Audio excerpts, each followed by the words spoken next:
Esta declaração de voto refere-se à saudação do PSD pelos 100 dias de mandato, que o PSD decidiu apresentar no dia de hoje, um voto de saudação aos 100 dias de mandato, do mandato de 2020-2029. O Chega decidiu abster-se por uma questão de respeito pelo mandato democrático atribuído pelos lisboetas ao executivo do engenheiro Carlos Moedas. Mas a abstenção neste voto de saudação não significa nem nunca significará uma carta em branco ao executivo. Qualquer lisboeta que tenha lido este voto de saudação pensará que se refere a outra cidade, com outro executivo e com outra forma de liderar. O PSD parece manter o padrão do Governo Nacional, ostentando uma cidade que, em bom rigor, só existe na cabeça do executivo. Uma cidade que tem problemas profundos, que têm sido frequentemente ignorados ou disfarçados com medidas anunciadas pomposamente, mas que nunca se concretizam na melhoria da qualidade de vida dos lisboetas. Como podemos celebrar os 100 dias do mandato de Carlos Moedas se uma casa em Lisboa custa mais de 50% do rendimento de quem cá vive? Sabemos que a responsabilidade não é exclusiva deste executivo, mas este executivo tem uma parte nessa responsabilidade. Em maio de 2025 éramos informados que Lisboa tinha sido a cidade europeia em que o preço da habitação mais tinha subido. É impossível viver em Lisboa. O que é que o PSD quer celebrar? O PSD deve uma palavra aos jovens portugueses que saem de casa com quase 30 anos de idade, em média.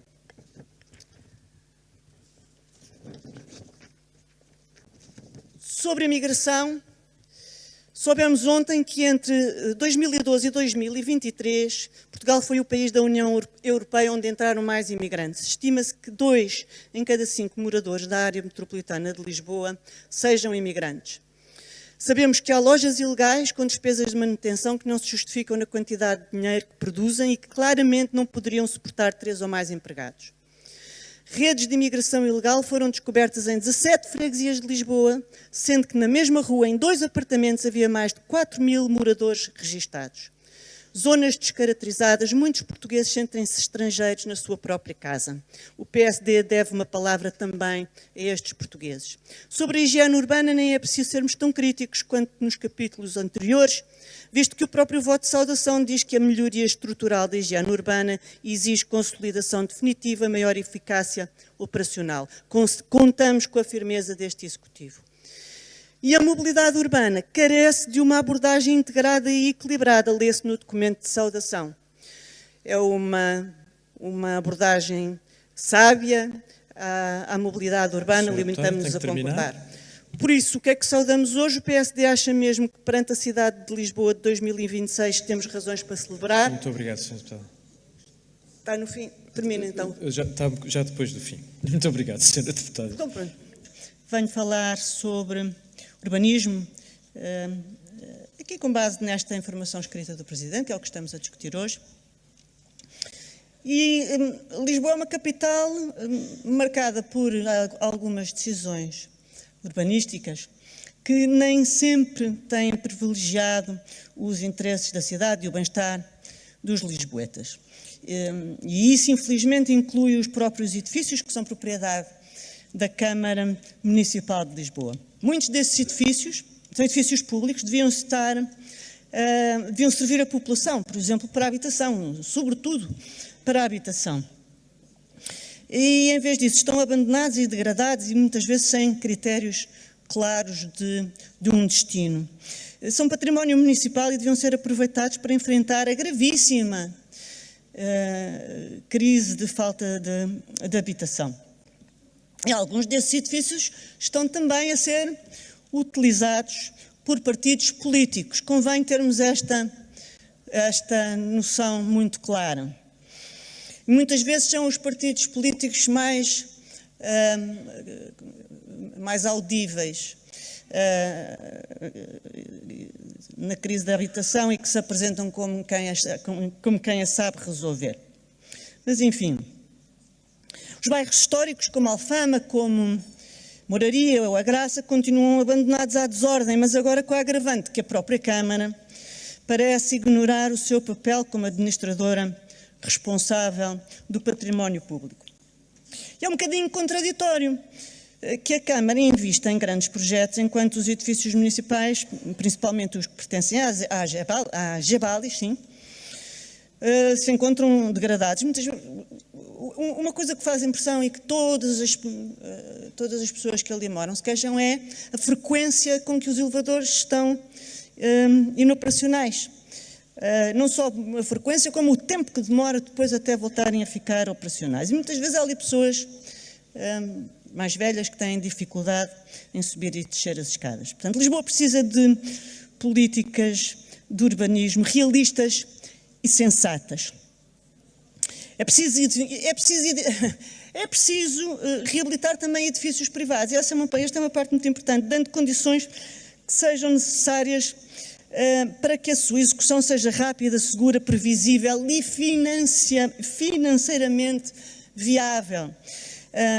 Este ponto é muitíssimo importante, porque os privados têm um papel a desempenhar e convém que os poderes públicos não se concentrem em levantar obstáculos. É preciso proteger o património histórico e promover uma cidade que seja economicamente viva.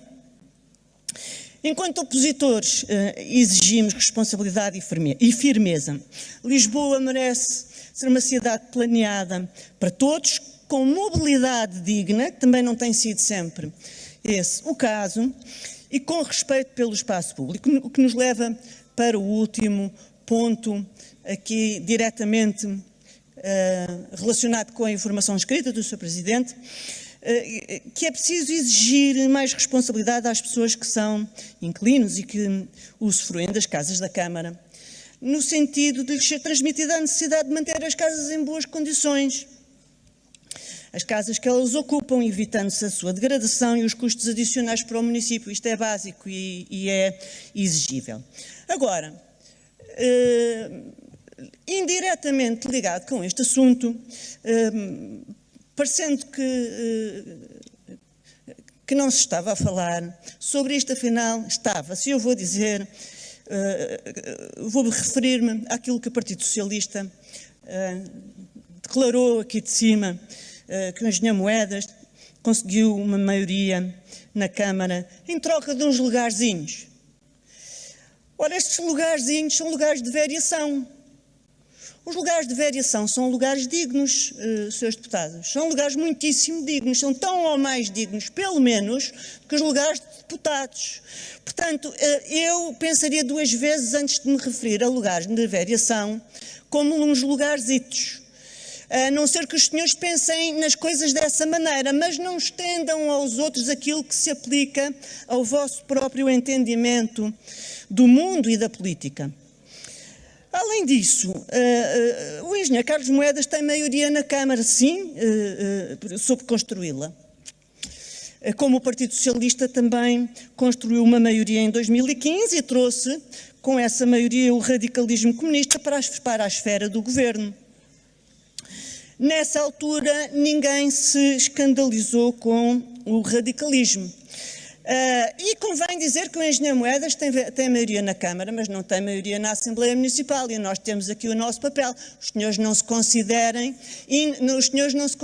dispensáveis. Os senhores não são dispensáveis. Nenhum de nós que aqui está é dispensável. Nós temos aqui um papel importante. E há muitas decisões que vêm da Câmara, das reuniões de Câmara, que vêm das reuniões de variação, têm de ser aprovadas aqui. Portanto, o engenheiro Moedas não faz o que quer e lhe apetece, como os senhores dizem, e quando não dizem, insinuam. De resto, para que fique tudo muito claro, o Chega aprovou o orçamento municipal para que Carlos Moedas e o executivo do engenheiro Carlos Moedas tivessem a oportunidade de exercer o mandato que lhes foi confiado. E o Chega estará sempre, por muito que vos custe, senhores socialistas, o Chega estará sempre disposto a apoiar com lealdade uma governação responsável e firme. Que não se confunda isso com a resignação perante as atuais circunstâncias da cidade de Lisboa. Por fim, ainda para os senhores deputados socialistas, há aqui uma questão que tem a ver com o vocabulário, que é nós somos a extrema-direita. Isto já se torna até um bocadinho cómico. De facto, à direita de todos é a extrema, é uma posição, é um mapeamento, é uma questão geográfica, é uma geografia política, muito bem, mas é uma designação vossa, são os senhores que nos chamam, não somos nós que nos reconhecemos como tal.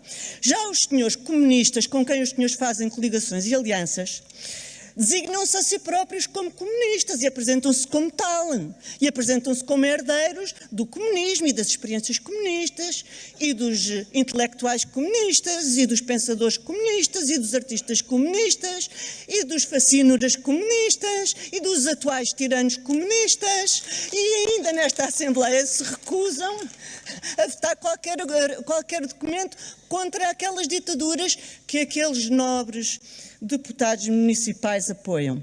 Portanto, com isto se vê que o problema do Partido Socialista não é nós Chega a sermos da extrema-direita, o problema do Partido Socialista é nós tirarmos as maiorias. Muito obrigada.